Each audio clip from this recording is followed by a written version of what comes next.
funny. He was joking around constantly with everyone. He was really sweet to me. He said to Speaker Johnson, he goes, okay, you got one more seat. You need to be tougher. He saw me. I was sitting back a little ways.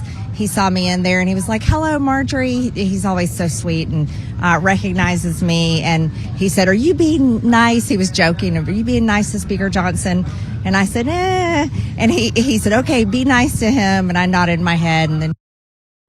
But we have to get elected. We have to take this beautiful place and we have to make it really something very special. Again, right now it's not special. Right now it's being scorned and being used as an example of when they look at the crime on the streets, when they look at all of the problems that we have, they're using us as a bad example of democracy.